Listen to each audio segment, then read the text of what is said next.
If you want to save money on your trading card purchases, we have a promo link over at 50cards.shop. Enter the promo code ATNIGHT to get 5% off your order.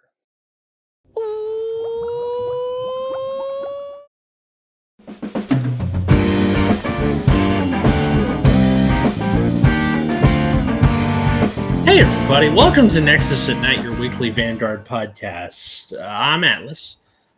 I'm Matt. I was 30 minutes late to the recording because I was making dinner. I mean, they didn't have to know that. I wasn't going to say anything about it. But now that you've let the cat out of the bag, yeah, motherfucker, you were half an hour late. It's okay. It's okay. I was eating food that other time. I'm going to do it again because it's 7:30 and I am hungry. So, that's what's happening. Anyway, we're going to get to a thing about how to come back to Vanguard after a long time. But first, let's take a look at this stupid tree. Do I start with the 0 or do I look at the actual 11? I think we should look at the 11 and then go back to like the previous ones for context on how the deck is going to work now. Okay. Do you want to read that 11 for us then? Sure. So we have Supreme Dragontree of Annihilation, Grifoglu Vortex. When it's placed by writing, put one I'm not reading that token into your order zone. During your turn, it just gets 10k and crit +1. If you have a total of 10 or more Hydradium and or Dragontree markers on your rearguard circle, it gets 10k on both turns. And then auto Vanguard Circle. When it attacks, choose a face-up Calamity card from your ride deck, remove it. If you did not remove a card, choose any trigger unit from your ride deck, activate all its trigger and additional effects, remove it from the game, and then stand all of your rear guards with Dragontree markers. All right. Also worth noting, this is a grade 11 with 18k power. That's more than the other one. True. Anyways, can we scroll down to see what the I'm not reading that token does? Yeah. So It's a token and a set order. Yeah, so at the start of the main phase, you can activate the effect. Search your deck for one trigger unit, put it in your ride deck face up, and shuffle. If you do, choose a Hydradium from your drop zone, call it your guard circle, and then act once per turn. You can discard a card with the tree name from your hand. Draw a card, choose a rearguard circle, put a Dragontree on it, pay an additional damage to yourself, and then you can remove a Calamity card from your ride deck. So this just makes the tree one turn faster. You also have to put the damage face down. Yeah, face down. Is something to note. But okay, one turn faster. Is that worth it? It depends, because it is worth noting that the grade 11 is 18k, which does a lot in terms of helping you survive throughout the game. And theoretically, you could be in a place where if you have a full board of Hydradium units and all 5 Dragontree markers, that you could also be 28k. Okay. Which is a thing. That's like hard to even hit for some decks. Yeah. So, just a reminder of how the deck works. You start on the grade 0. Instead of riding up, you just keep playing Calamity cards. It keeps gaining power. It stays at grade 0, though, so you can't call anything early. And then it makes you ride specifically the grade 10, so you do have to actually be on that thing for a turn. So at the beginning of your main... Yeah, it's at the beginning of your main phase, so you can't even go up to the grade 10 and immediately ride the grade 11. Damn, they don't even give him a friendship fairy like they did with Magnolia. What a shame. Yeah. So unfortunately, no way to super speed the grade 11 tree, which is probably fine. I don't think anyone wants this deck to be able to over trigger turn 4. And then there's that one kid at your locals who OTs when it counts, and then they're like, "Well, I mean, I can get it anytime, so what do I need this for?" But yeah, on its face, the tree still seems somewhat impractical because you have to draw. You're still gonna have to play some number of the grade 10 tree, both to ride it off of the seed, and also you need to discard it for the order. So, like, you're playing some number of the tree. You're probably just gonna have to play 4 copies of the grade 11 just to be able to find it. You can run like the grade 2 hydrasiums that like search out the mask, and then the mask can search out the tree. But then you're playing the mask, which is just a brick a lot of the time. Yeah.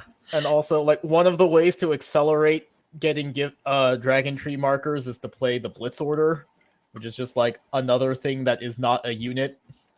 Right. So nothing to guard with. So comparing this to other auto win, this technically isn't an auto win. It's just guaranteeing the OT. It's a win condition. Yeah. Yeah. But it's still unorthodox the way your Geezes and your Glendioses and things like that work.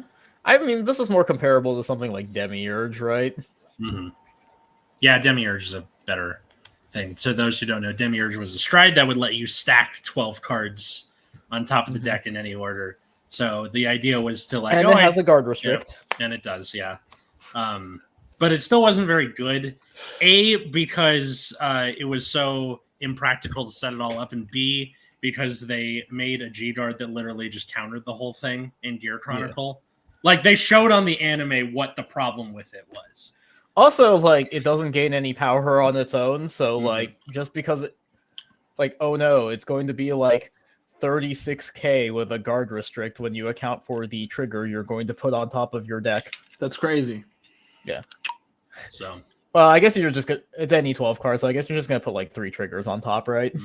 I think that's the idea. In which case, PG, and then they put it on a rear guard, and then you're like, all right, well, I have that. You know, add 30k to whatever thing. The point is that it was just kind of not worth the trouble, and I'm guessing this is sort of like that, but maybe a little better. Just a little. Like the benefit of this one is that like the whole deck revolves around the gimmick, so like also being 18k base is doing a lot. This is probably in that sense it's more comparable to Gize because a lot of the benefit from Gize was being tanky. Yeah. Being tanky, and then also like usually the deck that could use it the best was Angel Feather because you got more checks, which means more chances. And OTT for a bit. Yeah, and then more chances to trigger, which means more, you know, you speed that along further. But people figured out that the way to beat Gize was to rush it, where because every trigger removed a Zeroth Trident from your G zone, but also didn't give any power, it meant that literally everything was hitting. Therefore, you have to, like, it eventually puts the pressure on them early. This is kind of the same thing where it's like a weaker seed. Rushing it is probably a viable option. You are going to be on the grade 0, which means there's not a lot of counterplay that can be done in the early on, and then but you are still spending at least 1 turn on the default tree, which is not very good. Yeah. So, but yeah, like I don't see this being a particularly like good deck. It's probably more competent than normal, and against decks that don't have any kind of removal, it's pretty easy to just be 28k both turns. And there are a good amount, like Gandiva is the best deck in the format right now, so not that, but like maybe later when. I mean, if we're going by BRO, it's actually Willista. Oh, that's right. But like cheating, or I don't know. I'm not really sure what to make of BRO's results. Reportedly, BRO was a fucking joke. Okay. Which is, I don't know enough about it to speak authoritatively, but like apparently there was some pretty there were like notable misplays on stream that people were warned for. Very bad shuffling to the point of basically being cheating. Yeah, I heard about some of the shuffling, but cheating on an event never would have guessed. Yeah, so just like generally just low quality of play on streams is what I've heard. Is what it is. Makes sense. But yeah, so like considering Willista is the best deck as of right now, obviously that's going to change when set 12 drops. I'm not sure how impactful set 11 was. Yeah, it has some stuff in it. Yeah, like Carnajet stuff in there. Yeah, like, well, set 11 it was like Mushi King, right?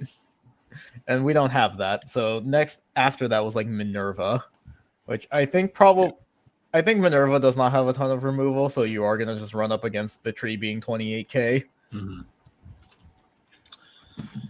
So, yeah, vaguely keep an eye out for it, I guess. Seems competent. Like it seems like one of those like it'll just kind of cheese wins out of decks that can't get rid of its units, so that you can't stop it from being 28k. Mm-hmm. I'm wondering also where, because it's a gimmick, right? Mm-hmm. I'm wondering how many people are going to not play this because it's a gimmick, and they're like, that doesn't feel. That didn't like stop anyone from playing Gizeh. What stopped them was mostly the cost of the Zeroth Dragons. Yeah, pretty much.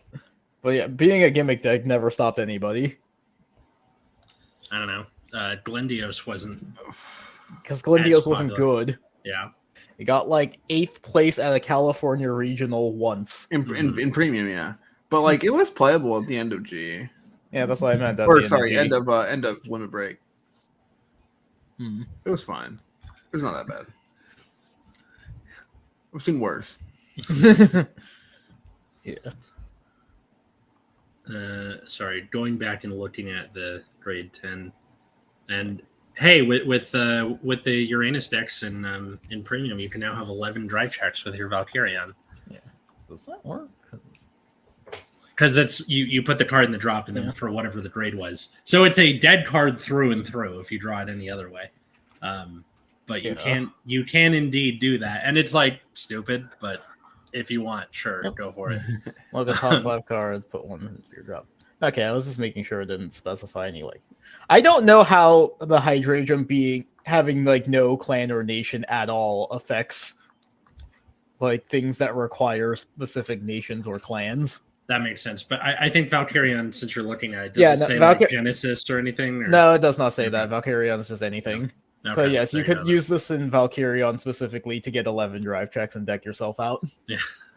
Incredible. Got to put those in the soul real quick. Jesus Christ. So dumb. So yeah. Anything else to say about this weird, evil Yggdrasil looking thing? Not in particular right now. I'm curious to see what they're gonna. They did introduce the like mask searcher for Keter, so I'm curious to see what mask unit we're getting. Probably just Alden, right? Yeah. Like he lost in the way that like those kinds of characters always lose when the final boss reveals their final form. Right. The casualty to show how strong the final boss is. Yeah. Yeah. Always a fun part of storytelling. Otherwise, it's just like trying to figure out deck building so that you have enough Hydrangeums that you could feasibly pull off the 28k.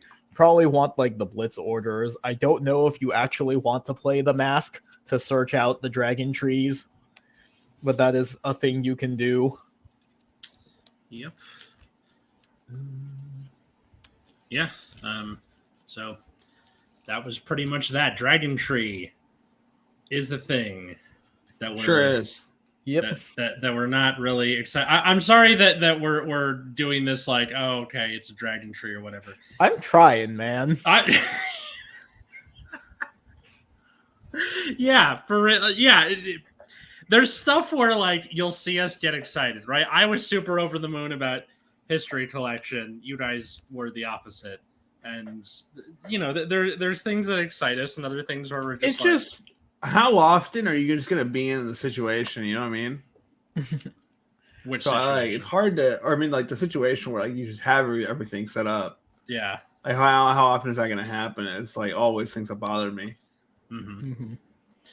It's like in the anime, they have to make the combo go off perfectly, and then consistency usually wins the day when it comes to deck building. So there you go. I think also part of that is we're just getting older as people, right? This podcast is almost 7 years old or a little over 7 years old. I can't remember anymore. And we're either close to or in our 30s. So as we get older, it's gonna, we're gonna be crotchetier people. So yeah, get ready for that. Yay. Yeah. So This is once again suggested from our Discord, patreon.com/nexus@night. Anyway, suggested from our Discord, they had a idea for an episode, which was how do you get people back into the game, specifically that have left in the past? As in, trying to attract players back to the game, or just onboarding someone who's coming back to the game after a gap. I think we can, Porque no los dos on that. I think we can do one then the other. So, if someone has left the game, it's going to be really important to why they left the game. So, let's say your friend quits, right, and you want your friend to come back. You really need to make sure you understand exactly why your friend quit playing the game. Yeah. If they quit playing the game because they don't there's a reboot, or they don't like the game after the reboot, or the game they liked is no longer there, then they're gonna have a hard time, right? Yeah. For people who quit because they thought this or like X or Y thing was like, this is broken, I'm leaving. Yeah, I mean, but yeah, and that's like actually more easily fixable if like they think something's broken. Mm-hmm. But like a good example is I played Magic for majority of my life, but now like I look at Magic and it is no longer the game I enjoyed, and I just have no desire to go back to playing that game. Yeah, and there's nothing that would get me to play it again. Like it will never be the same game. Well, that can just happen. What caused you to quit? Was the fire, or was it? It was a combination. I was already not playing before the fire. Got it. Okay, that was like the nail in the final nail in the coffin. Yeah, the fire basically was like, well, now I don't own anything, and I have no desire to ever like collect these things again. Mm-hmm. Makes sense. I had a similar experience, not with a fire, but like for Yu-Gi-Oh, where I quit in Zectors because I had that. This is too broken. I'm done. Right, and I still keep tabs on Yu-Gi-Oh to this day. But it's this thing where like Pendulum, Link Monsters, not so much. That doesn't really bother me. Pendulums don't matter. I know they don't, but just when those happened, when those were in their heyday, when that was the main mechanic that Konami was, shilling for, that just like further, like solidified that opinion of like I think I'm right not coming back to this.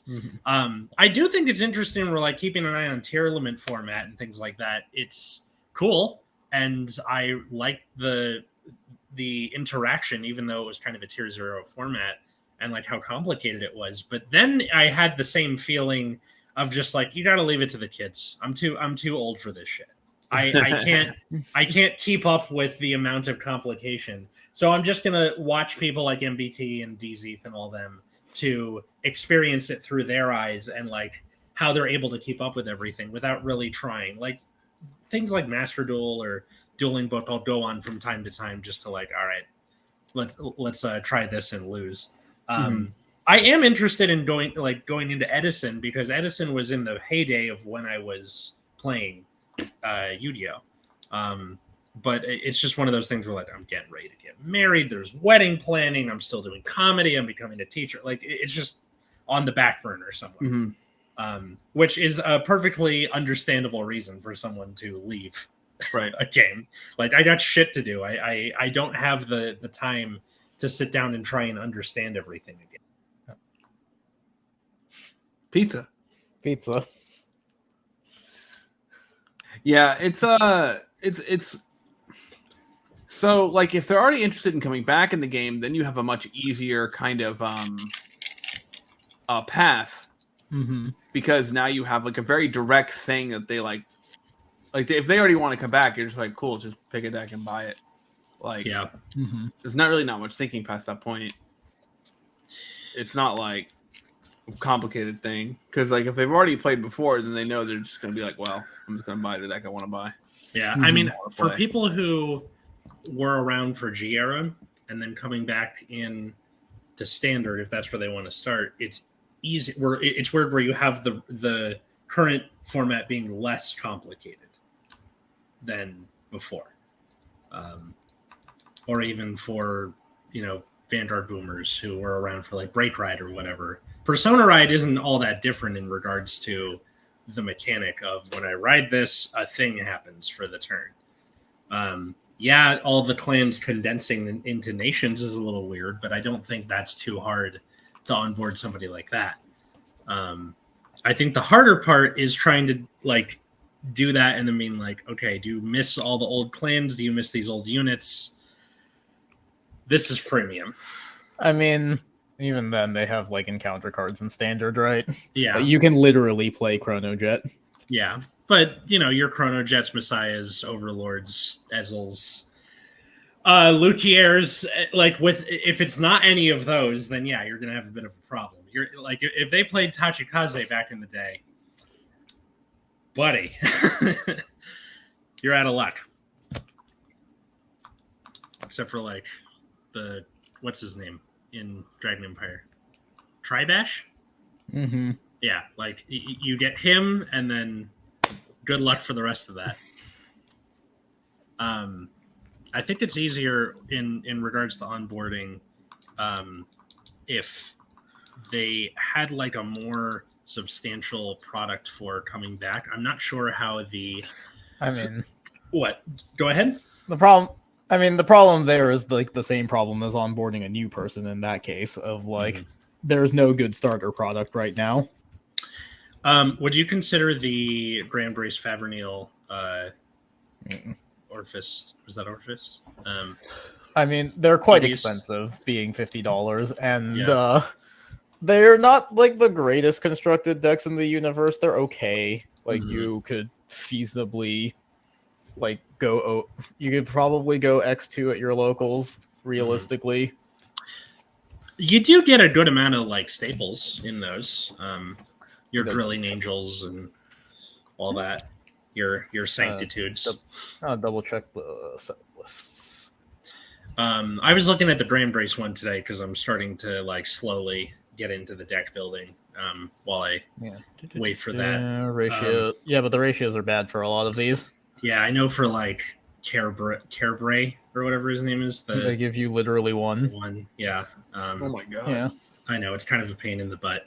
The good thing is that with those out there, that's more like copies just in the world, which is good. Like I don't know how it's going to affect the price, but in the future. Yeah, because like one of the reprints is a promo card, and they only give you 2 of them. Mm-hmm. Which one are you referring to in this case? I'm not sure. The one that like you put it into Soul and give your Graham Grace 10k in a drive. Oh yeah. No, it's Soul. It's discard card. Soul Blast discard card. Yeah. He wasn't too expensive at the time I got him. Anyway, he was like $2.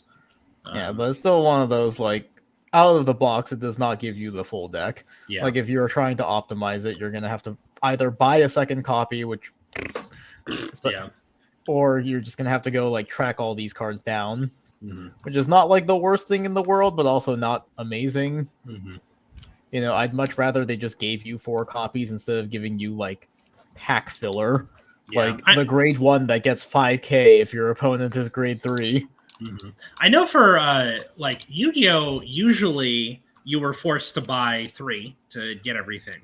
Like I put together the Trap Tricks deck where they're like, if you buy 3 of these, it's like roughly competent. And it cost me, they were like $20 a thing. So like a $60 deck, including extra deck, is not too bad. In Vanguard's case, where you have 4 being a playset instead of 3, I think the rule of thumb at the least should be 2s instead of like Carebray where it's 1. Like, come on, man. Yeah. Remember what it was for Vanguard? You had to buy fucking 4 fucking extra decks to get all your break cards or whatever. Yeah. Yeah, when they would give you 1 of your boss unit. Yeah. Very much a pain. I mean, they're technically still doing that for Favernil, but that's because he literally says you can only play 1 copy. Well, that's a game mechanic, my friend. I don't think that's too much of a problem. That was the joke. But yeah, that is a criticism of that, where it's just like, yeah, we'll like kind of like we'll give you cards that are important for the deck as like one of reprints because fuck you. Or if they just lowered the cost, it wouldn't be too bad. Like if you made them 20s, it would be like people would be getting them for the multiple copies anyway. Yeah. So. Well, it also comes with like a deck box and sleeves, so I wouldn't expect it to go as low as 20, but like 30, 35 I think was reasonable. Yeah. It's kind of annoying that these are 50 for, honestly, like the actual decks themselves are pretty mediocre. They're not like fully constructed. It seems like a lot of the price is being carried by the extras that are being included, which is not a great feeling. Does 50 cards still do those like pre-constructed decks, or did they stop doing that? I think they still do them. It's just that they sell out very quickly. Gotcha. If that's a pretty good way of like onboarding a new person, but how somebody would come across that, especially if A, they're coming back after a long time, or B, are completely new to the game. They have to be specifically told about it, right? Exactly. Yeah. It's not going to be up in a shop, but from the Only Vanguard podcast, promo code at night for 5% off. That's a thing. So yeah, but having to be told about it is not great, and they're not gonna put it up. How else would they find out about it? Die. Yeah, I mean the real question that we're touching on here is what is Vanguard doing to attract new players, and is what they're doing even successful? Like, what is the growth rate of Vanguard? It doesn't seem. I don't know. Yeah. This one is a little different because it's not specifically, or at least from the Discord question, it's not specifically just new players. It's like people coming back. How do you get them either to stay or just be like, yeah, but you missed some fun, Who are these people coming back? I know that our good friend Edwin is one of those people. And he's coming back just because he misses seeing us, right? Where you miss like the friend group of it all. And that's probably its own factor that I can't really describe outside of anecdotal evidence, right? Where if this hobby is the way you see your friends and you treat it kind of like a poker night or whatever, that's a good way to bring them, bring old friends back, where you're like, hey, we see each other every Thursday or whatever, come on out. And they're like, okay. And I think lending people a deck is a good way to at least attract them to be like, okay, maybe you don't want to buy anything just yet. Here, take this. I'll show you how it works before local starts, and then do it. Good luck. How comfortable are you guys borrowing other people's decks? Like, just in general? I'm completely fine with that. I don't care. Yeah, I don't give a shit. I just good. Yeah, I borrow decks all the time in Magic, so I don't mind at all. I borrowed decks worth more than my life in Magic, and I just didn't care. I mean, it's just about like, do they trust you?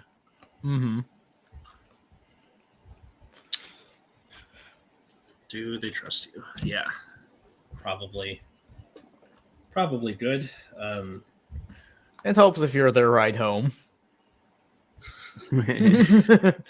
See, that implies that it's kidnapping to get them there in the first place, right? Or it's like, hey, we're going to the bar. What are we doing at locals? I'm a ride home. Sorry.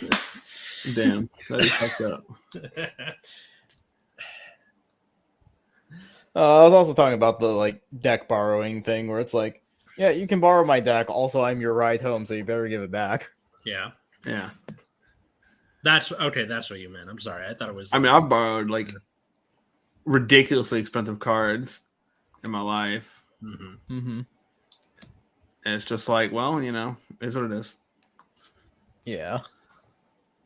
So we've already kind of talked about new player experience for Vanguard a little bit. I am of the opinion that it's not very good. Not right now. It is not. Yeah.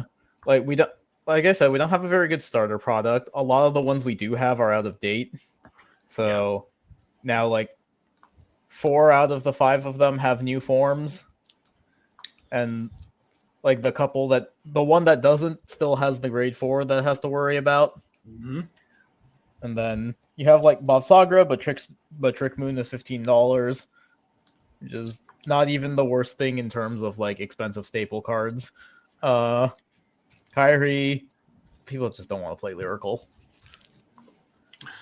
Also, the deck's like basically irrelevant. Yeah. Magnolia sucks, although Dragontree will be better. I mean, but even then, it's has like it's not a starter.